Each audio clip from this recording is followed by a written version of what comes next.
Huh? No, that seems right. It says here you want to learn sword, don't you? Let me show you some.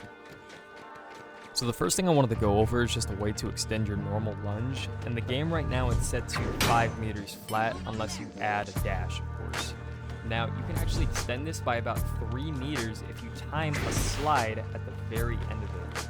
As a matter of fact, it'll let you hit this target right here, as you can see. Something you wouldn't normally be able to do with normal lunge.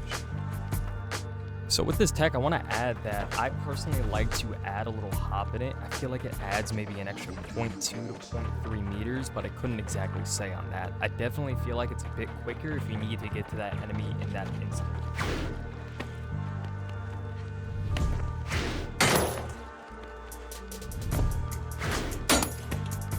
So I actually have 2 forms of lunge tech to showcase here today. The second is going to involve you inputting a jump towards the end of your lunge animation when you pull the blade back. Now it's going to be the same distance for actual attacking range as the first piece of tech, but it'll double the total covered distance by about 17 meters total. It's going to look a little something like this. I missed him there, but as you saw, just about 15 to 17 meters. So I'm sure you realize that that's actually about the same distance covered as a super dash. So I honestly recommend that if you can learn how to do that second piece of tech, it's great for getaways and getting into engagements really quick. But overall, I think your safest option is going to be the first piece of tech because of its reliability and consistency. The timing on this is going to be a lot more specific, so unless you're truly trying to hit peak sword in terms of movement and that kind of thing, the first one will suffice just fine. When getting into phantom striking, one thing I see not talked about often is that there's actually multiple ways to perform it. Now your first way is going to be coming out of a normal swing. You're simply going to overlap it at the end of the animation by inputting another swing into a lunge. It's going to look like this. So the next way to phantom strike is just going to be coming out of your lunge. Now with this, I want to mention the timing is going to be a little bit different. With all of these, you want to be watching for when the animation ends. So you're going to lunge, wait for the sword to lower, and that's when you're going to input your swing again. The third way to phantom strike is going to be your most powerful lunge. It's going to allow you to already be phantom striking into a lunge. You're simply going to swap to a gadget, and then as you're swapping back to your sword, you're going to input your swing into lunge. You actually can start this off by already holding down your lunge with the gadget out, and then just inputting a swing, and it'll overlap the two.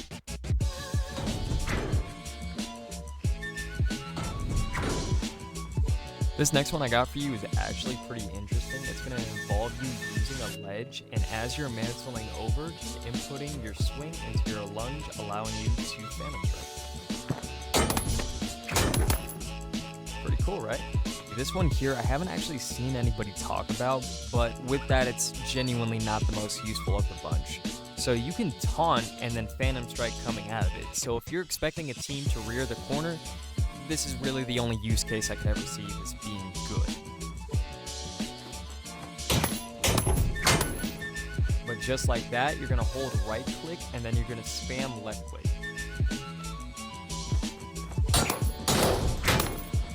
Once you get that first swing, you let go because the other is inputted, and then you just launch. Alrighty, and the last way I have for you guys to phantom strike today is going to be coming out of your quick melee. Just remember to keep in mind for that animation's end, you're going to input your swing into your lunge, and it's going to look a little something like this.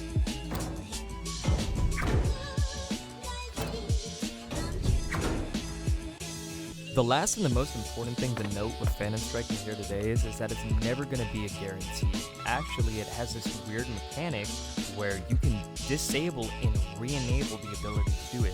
Now, being truthfully honest, I have no idea how to consistently disable and re-enable it, but I do have an idea that somewhat works to re-enable at least a few of them. So what exactly I'm meaning with this is that there are times to where you're doing it perfectly. If you look at the bottom left, I'm inputting this correctly, but it's not going to overlap the two. But then I turn around and I do the quick melee into it, and you'll see it does it just fine. Going against this wall here, you can see I'm trying to input it right now. Not a single one of them seems to be enabled. So what I'll typically try to do to fix it is I'll literally find a spot, stare at the ground, and I will spam my right click and my left click non-stop until essentially it fixes itself.